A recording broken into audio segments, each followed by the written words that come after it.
to hear how you guys did this week. Did you practice? Did you talk to people and try these new skills? How did you do? What happened? I want to hear about it. Yeah. What's your first name? Margie. Margie? I just had a pleasant time today talking with an older woman whose husband had died about a year or more ago. And we went out to lunch together and it was fun just attending. And when we got done, she said, this is the first time I've ever been able to just share so much hurt that I've never had the privilege to get out. And how did you feel? Well, we just delighted in each other and the Lord and in the hurt, that, she's a faithful woman. But I was shocked at some of the heartache that she has experienced. Even the night of the death of her husband, she had never shared with anybody. Wow. And it was not good. And so she said, it feels so good to get out. Skills worked, didn't they? And when your heart's connected to them, and then it connects with the person in front of you that is longing to share with somebody, they can just pour it out. She said, I never felt safe. Yep, she felt safe. So your heart was a safe place to enter. Good for you, Margie. Well, did I raise my hand? I thought you did. You can share with us an experience, though. Let me think more. Okay, somebody else. Did anybody try it? I tried it. Okay, Tammy. One of the things I tried was actually I have a 17-year-old daughter, and I That's a realized good place. that I don't always show compassion to her first when she shares things. So I was intentionally trying to first come back with compassion, and immediately a different response. And got to the point where she was actually able to share a real hurt that was going on in her heart. And she talks a lot to me. It's not like we don't have good communication, but I could feel a difference. I asked her, did that seem different? She said, I don't know what it was, but I felt different when you were talking to me about that. And so it was the compassion that I think it was compassion and probably the focus, that she didn't think you distracted in any other way. As parents, we get so easily distracted and don't really give our kids the focus they need, and then to come out with, the care of compassion is just amazing. That just blesses my soul, because when we use it with our own family and things happen, it teaches us how to be better parents and how we can care for our kids in a nurturing of their heart way. Yeah. Thank you for sharing that, Tammy. Other ones of you? I called my sister-in-law in Florida. She's got the 4-stage cancer, and I had just found out, so I called her, and the Lord just flowed, and she just thanked me so much for, standing with her, and I listened, to what was happening and what the doctors were saying, and food that she has to take, and all of that, and just in the end, just to be able to pray with her and get a response back and forth, it was Really rewarding and good. Yeah. You can do this over the phone. That's a good thing to know. It doesn't always have to be face-to-face. How do you attend over the phone? You listen to content more clearly, you picture them in your head as you're talking with them, and you imagine what they might be feeling, and you give that same kind of compassion, and you ask the same kind of concrete questions. And when you do that, your tone of voice will take on a compassion too. And as you do, it'll open the heart of another, and they will share with you on the phone. Just make sure you have the time to do that. Okay, somebody raised their hand. Yeah. Well, before I came to class, I got this phone call. And Is your name Chuck? Chuck, Yeah, yeah. I have it right. Okay. And it was this soft, feminine voice, and it was a missionary we had known in Singapore about 15 years ago, Uh-huh. and her husband had died. Wow. They'd And she had been given a job at the mission agency headquarters, and she had her dead husband's phone, and she was just going down through the phone list, calling the numbers on the telephone. So when I realized what she was doing and how lonely she must feel, I was trying to remember everything you taught us. You know, how much it is to a telephone call. I really want to care for this woman. She's feeling so alone. Did you Yeah. tell her that? You Well, must be feeling so Oh, alone. I'll make a note of that. It was 10 o'clock at night there, you know, Yeah. it was Tuesday night. Yeah. But you thought about it, and you thought about how can I really care for her, even though she's, boy, in a hard place. Really, really hard place. You have to pick up your husband's phone to see who he's connected to, and then Yeah, start that's calling. really lonely. Tough. Somebody else.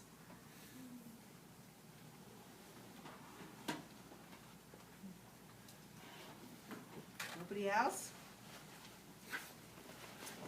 I did not do any long depth things or long phone calls, but I found that when I used the skills just in encounters, there was a warm connection, and used like a feeling word and acknowledge, did not pursue too much because of limited time.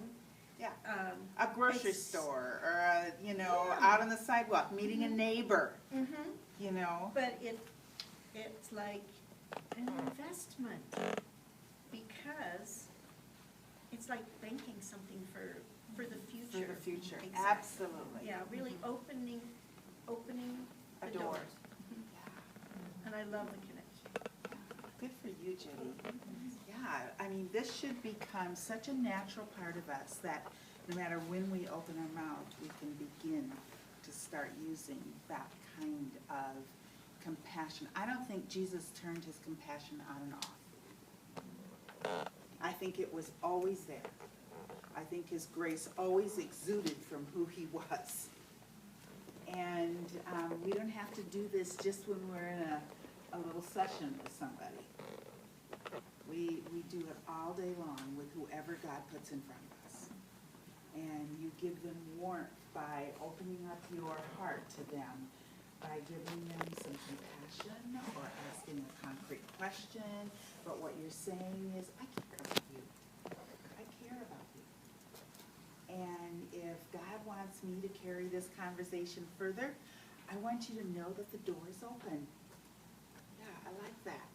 I like that. Thank you. So good. Barbara, did you have any more experiences? Not really. Okay. We were busy, family busy, Uh-huh. all week, party. But I was thinking about, my grandson wanted to come home with me, I think it was last night. And I went, no, absolutely not. And then I realized, that sounded harsh and selfish. And I was being harsh and selfish. But then I turned around and said, but you know, if I wasn't super tired, you are the one person I'd watch come with me. Yeah. So you made up for it Oh my gosh. and opened your heart again. I was tired. Yeah, yeah. I hear that. Anybody else? Yeah.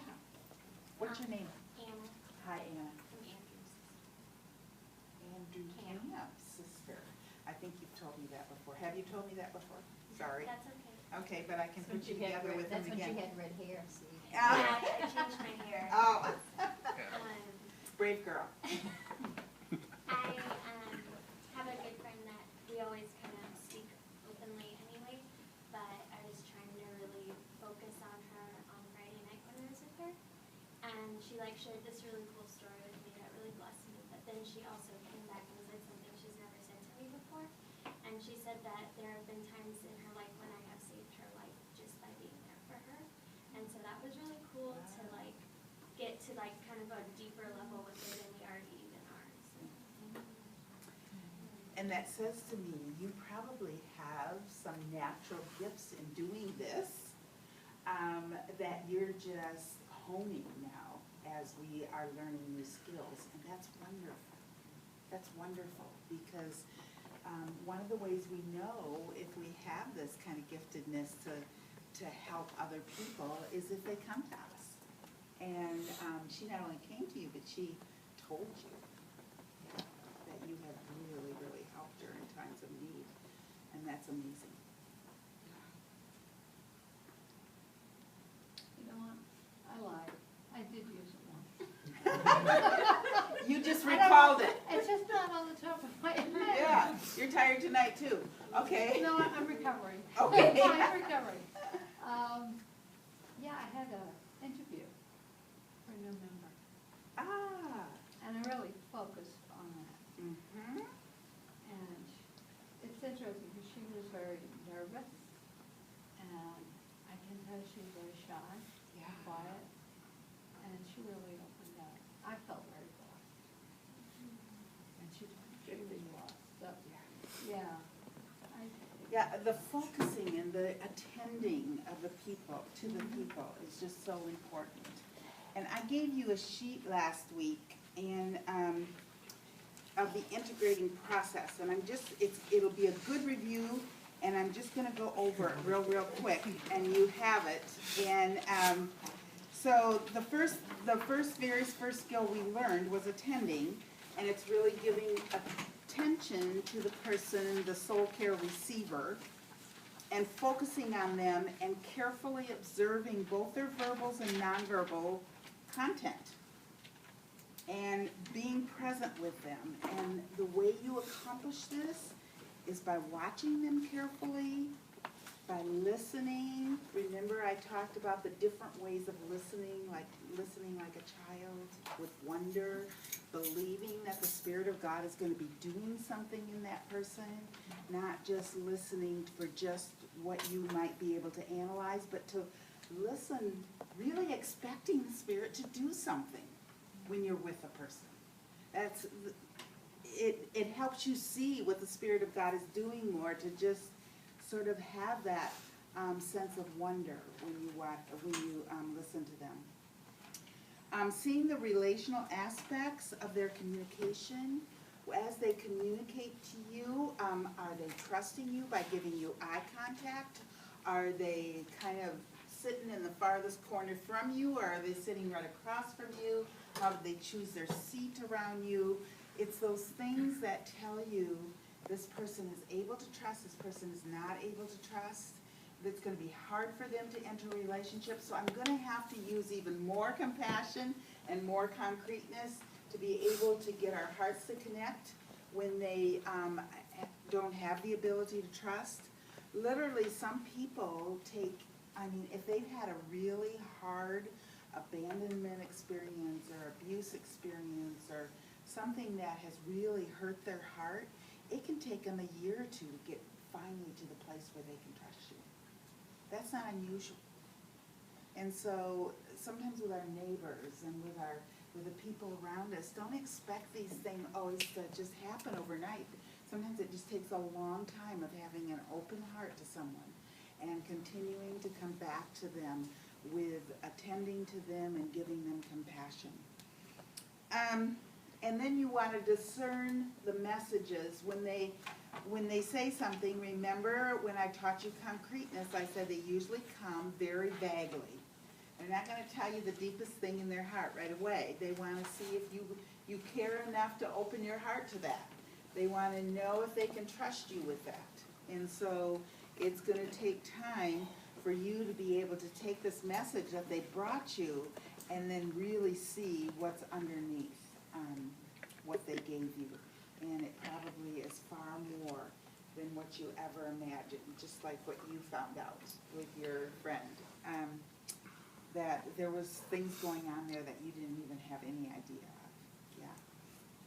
Concreteness is helping them to be specific.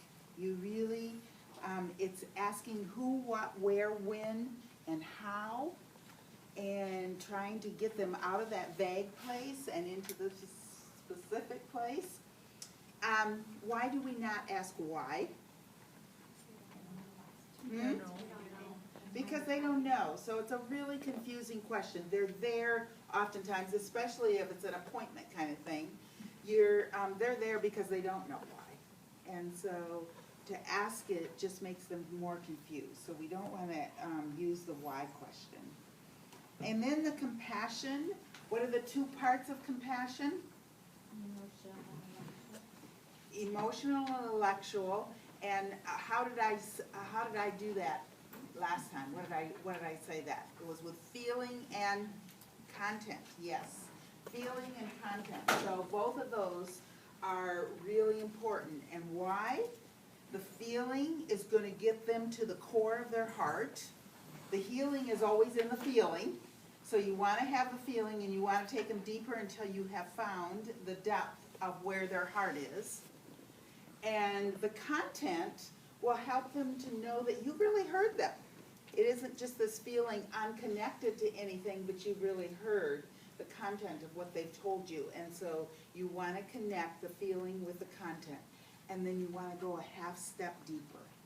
And one of the things I wanted to do tonight, and we will work on it. In fact, in just a couple minutes, we'll start working on this, but it's learning feeling words that are a half step deeper. So I'll give you a word and then we're gonna come up together with the next moderate word and then an intense word, and we'll do that.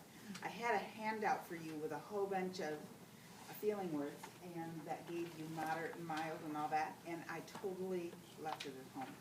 So usually, John makes copies for me and brings them, so I didn't think about making, I made the copies at school today, but I just totally forgot them. But maybe somehow I can get them to you through Roe and through our connection, so we'll see. But remember, when you're showing compassion, you don't want to have value judgments. You don't want to evaluate them. You don't want to be analyzing them. Instead, you just want to be with them, okay? So watch what's happening inside of you. We had an experience at school this week that one of the times when you'll want to react or evaluate or judge is when it really hits an intense place in you. And remember, I talked about when we did that baseline of your feelings, and I said the ones you feel the most will give you the most trouble in terms of getting mixed up with their stuff. Well, we had somebody at school sharing their family in front of the class. And one of the classmates, they were of the same culture, and he had experienced what he was taught, what the older gentleman was talking about in terms of his family only as the son. And it stirred up all that anger in him, and he just went after this guy. And we shut it down. Dr. Barber and I were both in there, but we both felt. We talked about it today and said there needs to be repair. Nobody in that room is going to be safe again, and so there has to be repair with him to recognize he needs healing in that area. There's going to have to be repair with the person who was in the front of the room and sharing his family and sharing as much as he knew, and then the class, and who still have to share their families. How hard that's going to be for them when there's someone that might come out against them. And so, those feelings inside of you, when you feel them bubble up when you're with somebody, that's the time not to talk.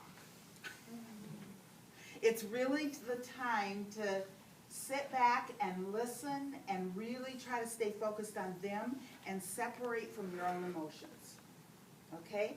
You can literally tell yourself, I'll take care of that later. Right now, I'm going to focus on this person. And because your own emotions will carry you into places that could hurt people, okay? Yeah, Will. If you feel yourself like alerted to that and you find yourself kind of starting to dive into it, is it smart to kind of alert them that you're like, hold on, should you pause them so you don't like lose yourself or find yourself lost in you and not really able to take in them? You could say something like, what you just shared with me really touched a deep place in my heart. And I just need to separate from that right now, and I wanna take my focus back to you.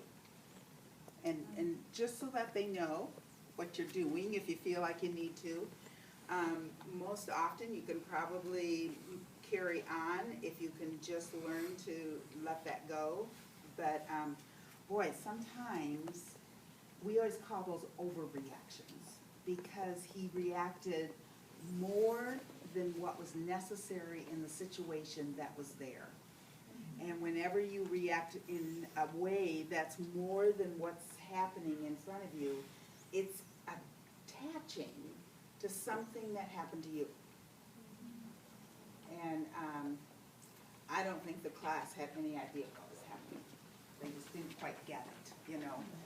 But Dr. Barber and I just thought, whoa, you know, he's responding as his son right now, you know, and it's not really, that isn't who it is. And so learning how to control your own stuff that's going on inside is a really important part of this process. How much control? I mean, what if you tear up, or Oh. is that too much, or? is that- No, you can tear up, and if it's about them, a lot of times tears from you will make them feel more cared for. But if they are about you, you have to be honest about that. So learning how to be transparent, but not get into your whole story. It's not the time for you to share about you, yeah. But you could say, like I said to him, you know, something really touched me deeper, you know, or, yeah, there's a number of ways that you could say that, but to acknowledge it, but not get into the details of your own story is really important. I wanted to just take a couple minutes tonight, and since we talked about this one, I want to give you about 10 ways that you can hinder relationship, okay? So I've taught you how to be in relationship and go to a deeper level, but I want to have you have an awareness of when you might be going off paying attention to them and building relationship. And the first one is when you mix compassion with parenting. When you mix compassion with parenting. Now, good parenting would be good nurture, good compassion, but parenting that is instruction or correction becomes very judgmental and evaluative. And if you've been a parent and you've had kids, that's the first thing that comes up when you parent, unless you've learned other than that. But most of us have been parented through instruction and correction. So it's the first way that we think of parenting. We look for what's wrong and we go for it, you know, as parents. And that is not what you want to do when you're showing compassion. When you're showing compassion, you don't want to be instructing and correcting.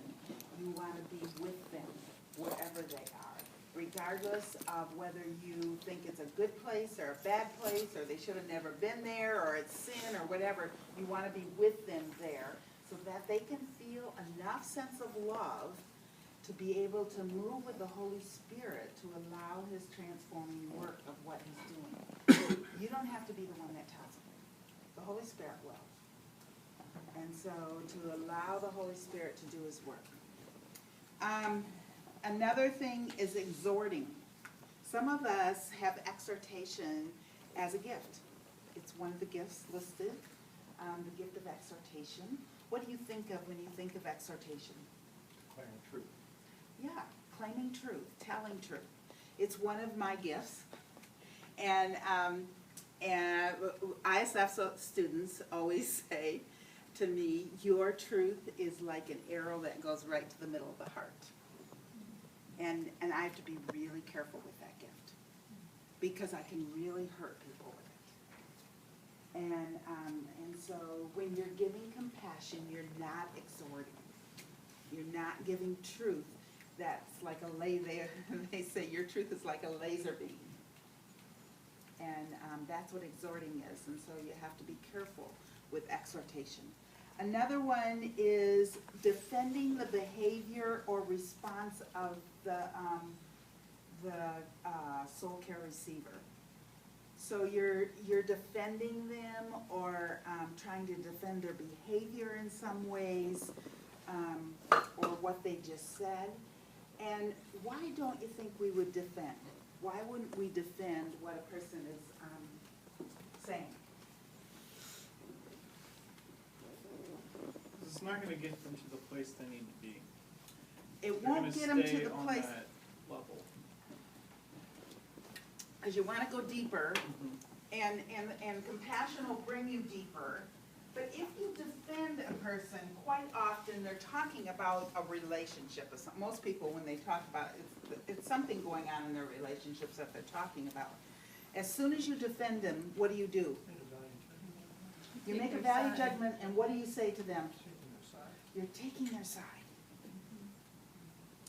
And that's not your job, to take their side, or to defend their behavior, even to say, wow, that was really good that you did that. Be careful about any kind of judgment, because you might find that they did it out of the wrong attitude. When you get down to the core of their heart, you may find that they did it out of envy or jealousy or wanting something. So you be really careful that you don't take the side of the other person.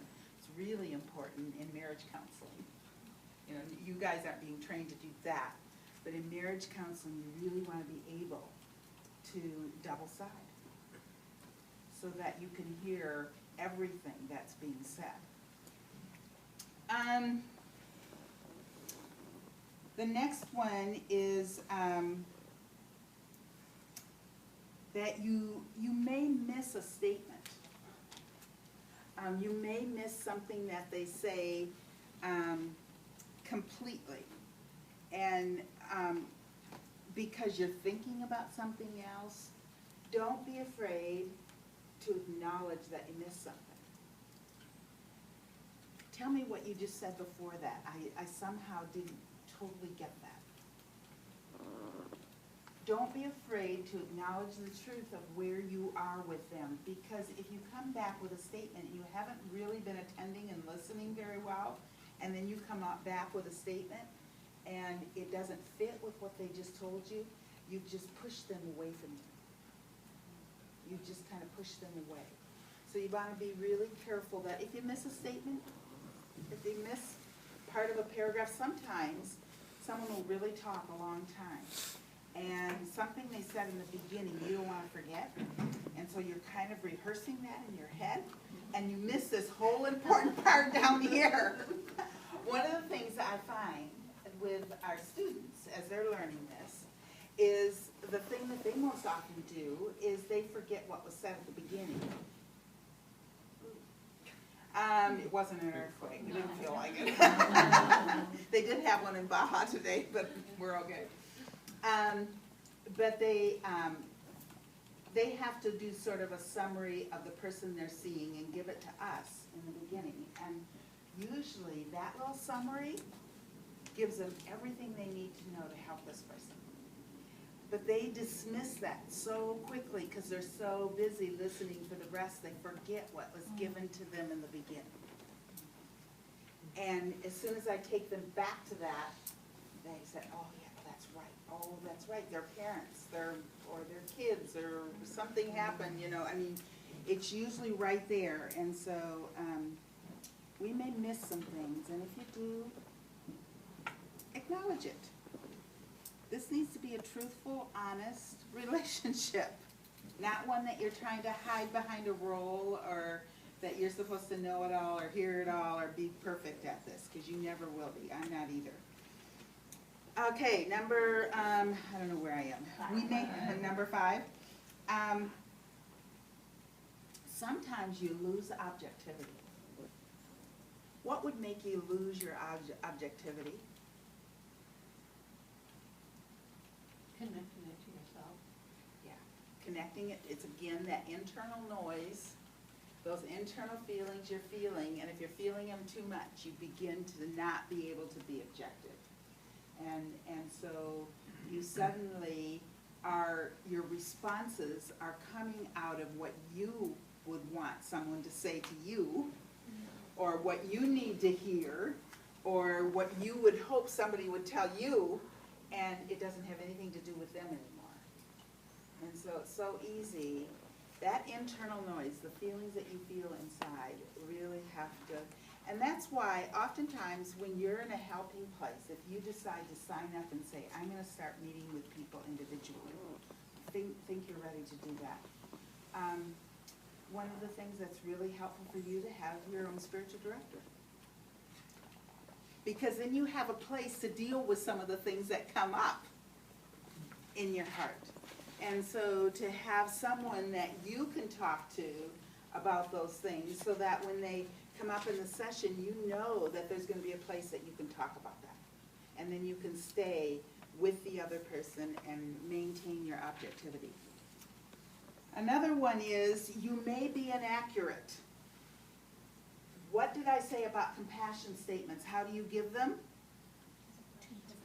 Tentatively, yeah, as a question.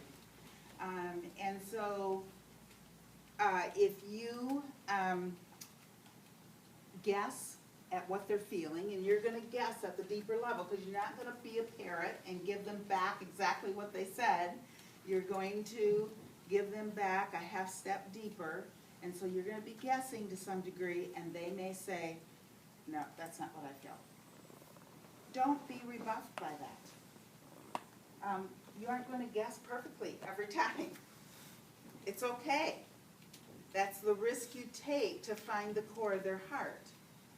If a person has a really hard time feeling their feelings, you can give them 3 or 4 choices. I'm wondering if you're feeling this, this, and this because of that. Okay, you can give them some choices of feelings. And that way then they can make a choice. But don't feel bad if you're not accurate. It's okay. That's why we do it tentatively, so that they feel all kinds of freedom to give us back the truth. Be careful, number 7 I think we're at, be careful about pretending to understand. You know how you can say, yeah, I get that. In fact, I would never use the word understand, because you really don't understand. You have not lived their life. You have not been through the experience they've been through. You may have been through a similar one, but you don't really understand. And so don't pretend you do. Don't go along either that you think you really are getting what they're saying and you're really not, but you don't dare say so. Just say so. Ask clarifying questions.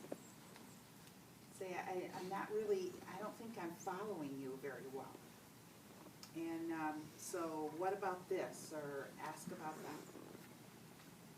Another thing is that you can be too intense. You could be too intense. One of the ways that you can really show that you're too intense is by sitting on the edge of your chair and leaning forward and looking at them. That's too intense. You need to sit back, maybe with a little bit of a forward lean, so that they just know you're focused on them. But you want to stay, you know, a little bit relaxed. You don't want to do this and close yourself off to them and all that. You want to sit where you're comfortable, and you can use your hands when you talk, as you know I do all the time. And I'm always swinging my arms around. But you want to not be so intense. How else can we be intense? Our facial expressions? Our facial expressions. Yeah, we're so serious. It's like, never laugh when you're listening to serious content. And sometimes the things they say are funny, or they're laughing about it. Part of what you want to do is mirror kind of where they are. And so not everything has to be real intense. I'm going to bump my head on that thing yet if I keep walking around. Judy, Yeah. is it a good thing to mirror? I mean, obviously, there's times to mirror, but like, if if they're laughing because they're uncomfortable with experiencing an emotion, Mhm. like, Then you use the skill of incongruency, and you just say, you know, as I listened to you tell that story, it felt so sad to me, but I saw you were smiling. What was that about? See how you bring compassion together with a concrete question that says, I really want to get this. I really want to get this, you know? And a lot of people who are laughing over sad content don't even know they're laughing. They're so used to covering up with a smile. And boy, we've taught Christians to do that so well. Always be fine, you know? And so you always put this smile on your face no matter what you've suffered that week or what you've gone through or whatever, you just put that smile on. Yeah. Quick question for what our young adult group will be doing. We're gonna be in circles, but I'm assuming that a table would not be beneficial in that kind of a situation. No, We would wanna be in a circle of chairs. you would be in a circle of chairs Not the facing each table. other and seeing each other. Okay. Yep. And so, and there'll be a special way that you go about this. And Ro will talk more about that. Uh-huh. Okay. Ro and Justin will teach you how to do the group process. Okay. Okay, but you take these skills in there with you, and you'll hear her doing them all the time, and Justin doing them too, and Jim doing them, and so as you hear that, that then helps you to do that more. Got it. So that's how you learn. And for some of you that are in Doug Haig's group stuff, I mean, we've done this together, and we listen to each other. We're gonna do a little bit of that tonight, hopefully, if I get to it, so. Okay, another one is using jargon words. Using jargon words. What are jargon words, do you think? Spiritual formation words, yeah. I'd say very specialized, either religious context or like even hobby context or work context. You get really Yeah. And using acronyms. You know, we get used to saying things in our language. And when you're talking with a neighbor, they may not know what salvation is. They may not know what it means to be sanctified. They may not even know who Jesus is. And so being very careful about the words that you choose to use, and that you're not using words that kind of fit what you're talking about. Instead, you use words that they can understand and hear. And the last one is being long-winded. Being long-winded. In a session with somebody, whenever you're talking and listening to someone else, the listening should way outweigh the words you say. There should be far more listening than talking. All our people have to tape their sessions, and so when they come in and I hear them going on and on, you know, because they're trying to educate them, they're trying to do all kinds of things. One of the things that I found is that if I teach a class and then go right into a spiritual direction session, for sure that person needs everything I just taught in that class. You know? I mean, that's the only thing that's going through my head is all the stuff I just taught, and it fits right in with their content, you know, and I go for it. And so I just had to separate my days from my teaching and my spiritual direction. I usually do spiritual direction early in the morning, or otherwise way after I'm done teaching, or at a different time or a different day. It was the same way when I did counseling. It's so easy to just take that teaching material and apply it, you know, and so you can't get, you aren't really listening to them. Yeah. kind of a counter question for that. Yeah. Because we're gonna be in groups. What if someone in our group is getting rather long-winded about maybe something that isn't going in depth of something that we're trying to approach, like it's just completely off? They're going off track. What's a good way to kind of? Your group leader is going to model that, but what they'll model is learning how to facilitate stopping them. And literally, and asking them, tell me how that relates to this. You know, or what made you decide to tell that right now? What brought it up in you? you know, there's a number of ways that you can handle that. But, yeah, some people can. They can tell story after story and go round and round and round and never quite make it to the end. And so you have to find ways of dealing with that. And that's why it's so good that you guys are gonna go into group process and experience some of this. And then when you get your own groups, what we hope to do is have you group leaders continue to stay in a group and talk about what's going on in your groups that you're having trouble with. And then teach you how to handle some of the things that you're doing. So we don't want to just put you out there by yourselves and then end up